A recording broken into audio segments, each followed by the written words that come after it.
अखंड मंथन के सभी दर्शकों को नमस्कार। मैं हूं शेखर त्रिपाठी और आप देख रहे हैं हमारा चैनल अखंड मंथन। आगे क्या होने वाला है वेब सीरीज में, आज देखिए। क्या अब संसार में युद्ध किसी क्षेत्र संबंधी लाभ के लिए नहीं, बल्कि हथियारों की खरीद फरोख्त के लिए एक बहुत बड़ा बाजार बनने जा रहा है। और अब संसार में अभी तक जितने भी युद्ध हुए हैं या फिर हो रहे हैं, उनके पीछे भी यही बाजार काम कर रहा है। युद्ध का अर्थ सैन्य औद्योगिक परिसरों के लिए एक बहुत बड़ा लाभ कमाना है। कहा जाता है कि वर्तमान सैन्य गतिविधि के कारण पर्यावरण को होने वाला नुकसान कुल पर्यावरणीय गिरावट का लगभग 5.4% है। परमाणु हथियारों की मौजूदगी एक बड़ा खतरा है। अगर इन हथियारों का प्रयोग नहीं भी किया जाता है तो भी इनके रखरखाव में शामिल लागत का प्रभाव स्वास्थ्य, शिक्षा और अन्य सामाजिक आवश्यकताओं पर किए जाने वाले निवेश पर पड़ता है। पहले जापोरिजिया और अब कुर्स्क में परमाणु ऊर्जा संयंत्र खतरे में है, जो कि अत्यंत चिंता का विषय है। अंतर्राष्ट्रीय परमाणु ऊर्जा एजेंसी AIEA के प्रमुख राफेल ग्रोसी ने 27 अगस्त को रूस के कुर्स्क परमाणु संयंत्र के दौरान चेतावनी दी थी कि स्थिति बहुत गंभीर है, क्योंकि यह संयंत्र युद्ध क्षेत्र से मात्र 50 किलोमीटर दूर स्थित है। IAEA ने परमाणु ऊर्जा संयंत्रों के लिए खतरे के बारे में कई चेतावनियां भी जारी की हैं, विशेष रूप से रूसी सेना द्वारा दक्षिणी यूक्रेन में जापोरिजिया परमाणु संयंत्र पर कब्जा करने के बाद। IAEA प्रमुख ने चेतावनी दी है कि परमाणु ऊर्जा संयंत्रों पर कभी भी हमला नहीं किया जाना चाहिए। ये एक अत्यंत गंभीर चेतावनी है जो कि IAEA के प्रमुख ने बताई है। 3 माइल आइलैंड, चेरोनोबिल और फुकुशिमा परमाणु ऊर्जा संयंत्र आपदाओं की भयानक यादें हैं। हमें उन क्षेत्रों में और उसके आसपास के क्षेत्रों में जीवन और बुनियादी ढांचे के जो नुकसान हुए थे उसकी याद दिलाती हैं, साथ में ही विकिरण के दीर्घकालिक परिणाम भी। इसलिए वैश्विक समुदाय न केवल चिंतित है बल्कि भयभीत भी है कि अगर युद्ध यूक्रेन में बढ़ता है तो परमाणु दुर्घटना के खतरे से इनकार नहीं किया जा सकता। उधर रूसी राष्ट्रपति व्लादिमीर पुतिन ने चेतावनी दी है कि अगर उनकी संप्रभुता या क्षेत्र को किसी भी प्रकार का बड़ा संकट होता है तो उनका देश परमाणु हथियारों का प्रयोग करने से पीछे नहीं हटने वाला है। उनका ये बयान 5 जून 2024 को दिया गया था, जब वो रूस द्वारा 2022 में यूक्रेन पर पूर्ण पैमाने पर आक्रमण आरंभ करने के बाद पहली बार अंतर्राष्ट्रीय समाचार एजेंसियों के वरिष्ठ संपादकों से व्यक्तिगत रूप से मिल रहे थे। उधर रूस यूक्रेन के अलावा गाजा में महिलाओं और बच्चों पर चल रहा इजरायली आक्रमण भी दिल दहलाने वाला है। गाजा के नागरिकों को मवेशियों की झुंड की तरह इधर उधर धकेला जा रहा है। इजरायली सुरक्षा बलों ने उन्हें सुरक्षित स्थानों पर जाने या मौत का सामना करने के लिए कहा है, लेकिन तथाकथित सुरक्षित स्थानों पर भी हमले हो रहे हैं और बच्चों और महिलाओं को भी मारा जा रहा है। 7 अक्टूबर से विश्व स्वास्थ्य संगठन ने स्वास्थ्य सुविधाओं पर कुल 890 हमले दर्ज किए हैं, जिनमें कि 443 गाजा में, 447 पश्चिमी तट पर हुए हैं। अस्पतालों को आमतौर पर युद्ध के समय सुरक्षित माना जाता है, क्योंकि युद्धरत पक्षों से जिनेवा कन्वेंशन के अनुसार स्वास्थ्य सुविधाओं पर हमला नहीं करने की अपेक्षा की जाती है, जिसमें कहा गया है कि घायलों और बीमारों, अशक्त और प्रसूति मामलों की देखभाल करने के लिए संगठित नागरिक अस्पताल किसी भी परिस्थिति में हमले का लक्ष्य नहीं बनाए जा सकते हैं और संघर्ष में शामिल पक्षों द्वारा हर समय उनका सम्मान और संरक्षण किया जाना चाहिए। इसलिए कई बार नागरिक सुरक्षा के लिए अस्पतालों में जाने के प्रयास भी किए जाते हैं नागरिकों के द्वारा। गाजा में गंभीर भीषण संकट है, क्योंकि गाजा वासियों तक मानवीय सहायता पहुंचाने में कई बाधाएं भी आ रही हैं।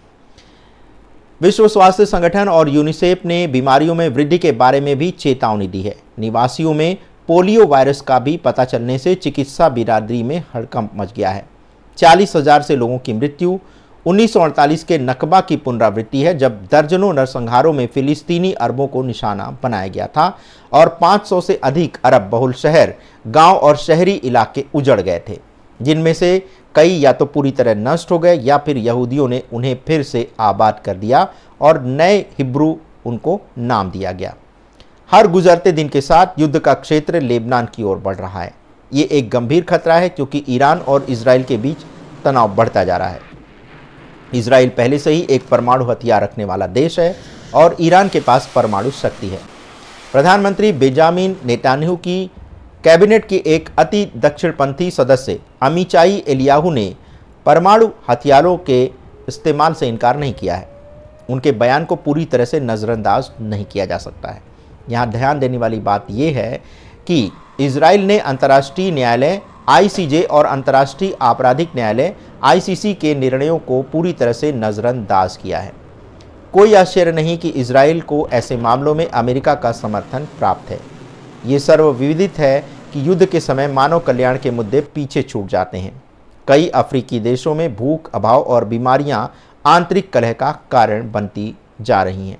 इनमें बुर्किना फासो, कैमरून, मध्य अफ्रीकी गणराज्य, CAI कांगो लोकतांत्रिक गणराज्य, Ethiopia, Mali, Mozambique, Nigeria, Niger, Senegal, Somalia, दक्षिण सूडान और सूडान सम्मिलित हैं। संयुक्त राष्ट्र के मंचों पर इन देशों में स्थिति को आसान बनाने के बारे में बहुत कम चर्चा होती है। युद्धों का अर्थ सैन्य औद्योगिक परिसरों के लिए एक बहुत बड़ा मुनाफा कहा जाता है। कहा जाता है कि वर्तमान सैन्य गतिविधि के कारण पर्यावरण को होने वाला नुकसान कुल पर्यावरणीय गिरावट का लगभग 5.4% है। परमाणु हथियारों की मौजूदगी भी एक बड़ा खतरा बनती जा रही है। अगर इन हथियारों का इस्तेमाल नहीं भी किया जाता है तो इनके रखरखाव में शामिल जो खर्च होते हैं उससे बाकी के खर्चों को रोकना पड़ता है। तो दर्शकों, आपको हम एक विशेष वेब सीरीज के माध्यम से आपको ये भी बताएंगे कि आने वाले समय में युद्ध किस तरह से एक बड़ा बाजार बनने वाला है।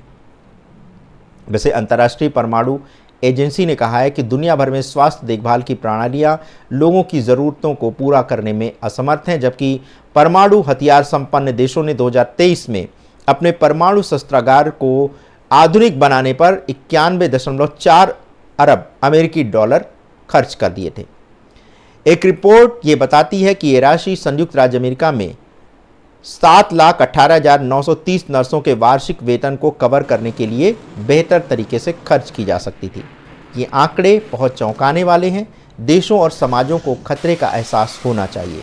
स्थायी शांति और परमाणु निरस्त्रीकरण के लिए प्रस्तावों को पारित करना और उन्हें लागू करना संयुक्त राष्ट्र सुरक्षा परिषद का प्राथमिक कर्तव्य है। G20 जो शक्तिशाली देशों का समूह है उसे भी परमाणु निरस्त्रीकरण सुनिश्चित करना चाहिए। असैन्य समाज को भी 9 परमाणु संपन्न देशों पर परमाणु हथियारों के निषेध पर बहुपक्षीय संयुक्त राष्ट्र संधि में सम्मिलित होने के लिए पहले से कहीं अधिक मजबूती से अपनी आवाज़ उठानी होगी। तो दर्शकों, आज के एपिसोड में हम आपको ये बता रहे हैं कि ये जो युद्ध किए जाते हैं विभिन्न देशों में, ये युद्ध होते हैं, ये क्षेत्र के लिए युद्ध नहीं होते हैं, बल्कि ये अपने देश में हथियारों को बेचने के लिए होते हैं। और इसमें अमेरिका सबसे पहला देश है जो कि सारे संसार में युद्ध को थोपता है ताकि उसके द्वारा बनाए गए हथियार सारे देशों में अधिक से अधिक बेचे जा सकें। तो युद्ध किसी क्षेत्र, किसी राष्ट्रीयता के लिए कम और हथियारों की बाजार को अधिक सशक्त बनाने के लिए लड़े जा रहे हैं। अब आप देखिए कि जो इस समय युद्ध का जो एक तरह से जो वातावरण है उसमें जो हमारे देशों में जो युद्ध चल रहे हैं उसमें जो परमाणु हथियार या जो भी इस प्रकार की जो मिसाइलें हैं वो एक तरह से नष्ट हो रही हैं।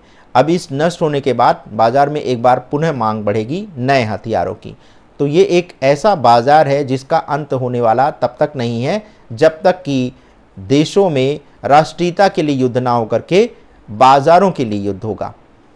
तो आज के अंक में बस इतना ही। मिलते हैं अगले अंक में, तब तक के लिए हमें अनुमति दें। धन्यवाद, नमस्कार।